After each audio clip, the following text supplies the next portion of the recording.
Hey guys, this is Jim, WT1W, and you're watching FEP Labs Radio. Thanks for stopping by. I appreciate it. So today I want to share with you a new purchase I made. I bought an Icom 2370B. This is a mobile dual bander radio. I bought this. This is not a donation from Icom. Icom does not know who I am other than the name on my credit card. And I want to take a look at this radio. So I'm planning to do 2 or 3 videos on this radio. We're going to kind of go through it, take a look at it, see what the features are, some of the cool things about it, see what kind of power output it has, does it meet the stated specs, and what all we can potentially do with it besides having a sexy dual band radio on the dashboard. Okay, here's the box with the radio in it. I have not even opened this yet, so we're going to go through this together and see what all comes with an Icom 2370B. And I'll have a link to this radio in the description below. You can get this from all the usual suspects, and it's running around $350 right now.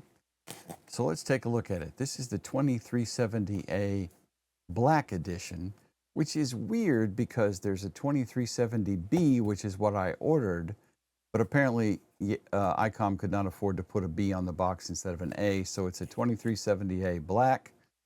But again, when I ordered it, it said 2370B. So if it's an A model, it's going to go back, and we'll figure that out tonight. All right, let's see what's in this box. I have not even opened this. So we have a package with documentation. So we have a box full of stuff. Let me turn this so we can get to the stuff a little easier. So we have some packing material here. And in there we have our microphone. And that is a good looking microphone. It's got a lot of multifunction stuff on it. So cool. Hopefully the DTMF will work on this one, because my last experience with a mobile radio from a major Japanese radio vendor was a non-positive outcome. Freddie Mac, you know what I'm talking about. Still feel like there's a lot in there. I mean, this is either the heaviest styrofoam in the world or there's bits in here. Oh yeah, there's bits. Ah. There's our remote head. Sweet.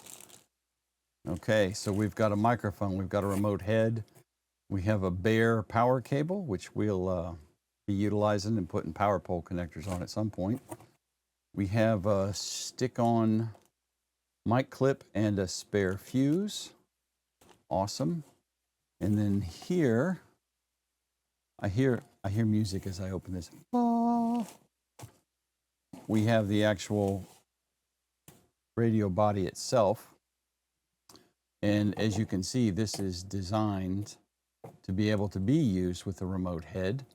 So on the back, we have obviously our antenna connector, fan, and then we have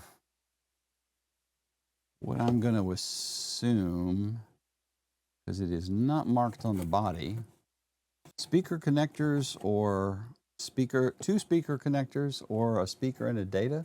So you see the way this thing is made, we have the connection for, let me make my head a little smaller here. There we go. So this is made to have the faceplate either, it looks like latched on it.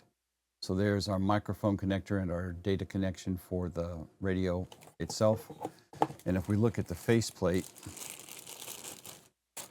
on this guy, well, that's interesting.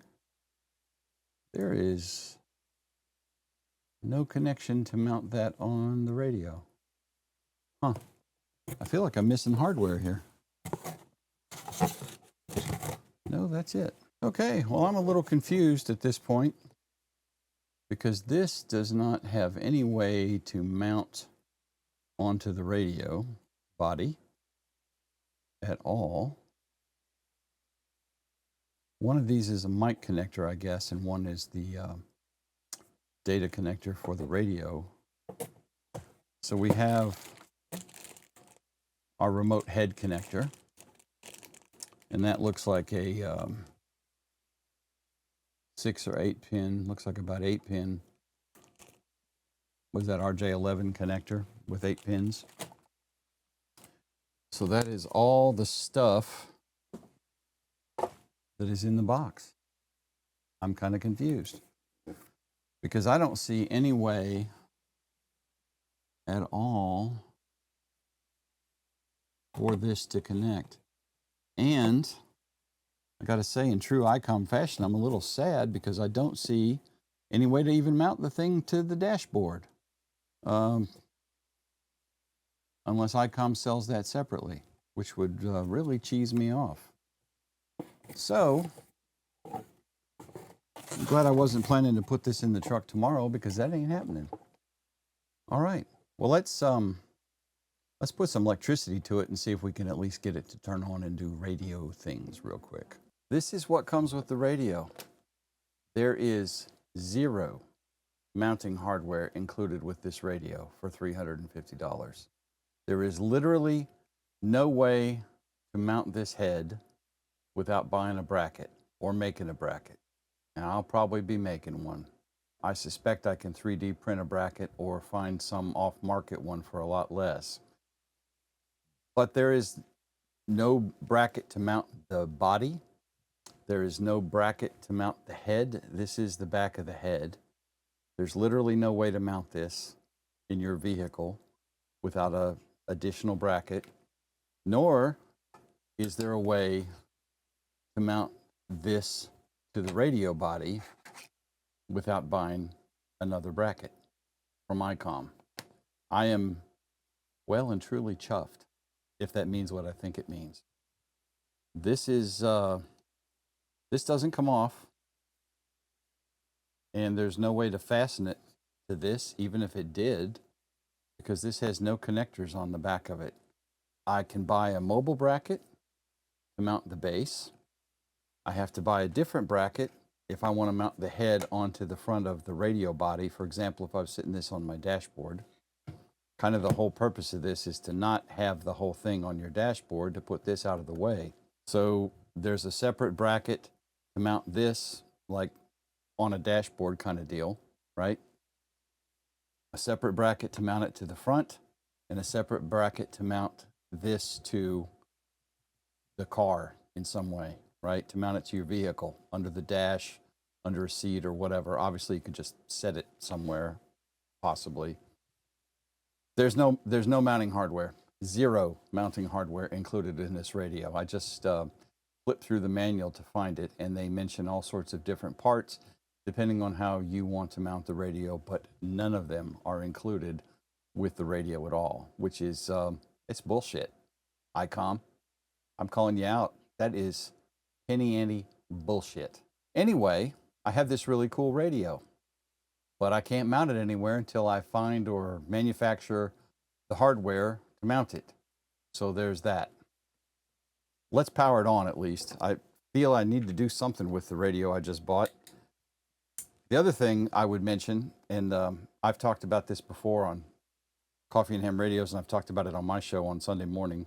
Join us for Sunday morning ham church, me and T.O. Rant, rave, and have general old man gripe sessions about different things in ham radio. It's not all griping, but we'd love to have you. It's a great time. So the head mounts to the body with this cable. And as I said, this looks like a 8-pin. I think that's an RJ11 connector. So that goes in there like so, clips in, and then it goes into the base like so, and clicks in. I can plug the microphone into the head. Okay, woo. So anyway, let's turn this thing on real quick, take a quick look at the screen. That's all we're gonna do in this video, probably. And it showed us the power, and then we have that beautiful black screen. We have a main band button, that's our power, of course. VFO or scan, I think, memory recall and call. Main band for the B VFO. Same buttons on both sides. We have a monitor duplex button. We have power, I assume low, that should be power. Yeah, see it changing right there. Low, medium, high, yeah. That's our power change button. Memory right, and then here's our menu and a lock. You can see I'm on DX Engineering here, and these are the available parts for the 2370. And this is the A Bluetooth headset. To use the Bluetooth headset, you have to have the Bluetooth module. We have the mobile transceiver mounting. This is the suction cup mount. You have to buy this, and then there's another dingus that comes with this. I assume that this doesn't come with extra hardware, the way Icom's done me so far. Yeah, it looks like that is a $85 suction cup, and that's about it. The MBF1. So in some way, there's a way to hook that to the radio. I suspect that's the MBF1 bracket, who knows. So we have the mobile transceiver mounting bracket MB2370R, which looks like some sort of bracket and base plate. Mobile mount kit includes control head bracket and main unit bracket. So that little gem is $68. Here's our plug-in module. This gives you Bluetooth. If you want Bluetooth on this radio, it does not come with it. Here is the MB4. This bracket here is for actually mounting the radio, the head, the control head, to the body of the radio. And then that's just the bracket to mount the base in your vehicle somewhere. But you still have to have a way to mount the head at that point, unless you're going to mount the whole thing on the dash, which is kind of pointless, in my opinion. So here's the mobile transceiver mounting brackets MB2370B. This is $90. So that looks like that's the whole kit and caboodle here. There's a bracket to mount the head, or excuse me, to mount the base, and then there's the bracket to mount the control head to the base if you want to put the whole thing on your dash. And then here's a variation of the kit. This looks like this gives you all the hardware for $160 more. If I didn't like this radio and want this radio already, this thing would be going back to MTC right now. And understand, this is not MTC's fault. This is partially my fault because I didn't realize that Icom was going to shaft me on not sending any actual mounting hardware for the radio, for the mobile radio. Guys, that's going to be all I have in this video. I'm kind of honked off about this thing right now. I really was looking forward to this radio. It's got a beautiful display. And I have a couple other radios I've used in the truck. I have an FTM 500 in my truck, and it's mounted on a stalk that's connected to the passenger seat bolt. So it sits up close to my console where I can see it and reach over to it. But I wanted to have a second radio in the truck for reasons. So I've used an older Icom, or excuse me, Yaesu 2880 mounted on the bullet point mount. I did a video on that, and that worked great. The mount was in the box with the Yaesu radio, which I bought used from my friend Tom. That worked great. I've been playing with an older Anytone 578, the 578 UV, not the Pro or anything like that, just straight up. And it's a great radio. The problem I have with the 578 is the screen is pretty dang small, and it's very hard to read in daylight at the angle it's sitting at in my truck because of the screen size and the color of the screen.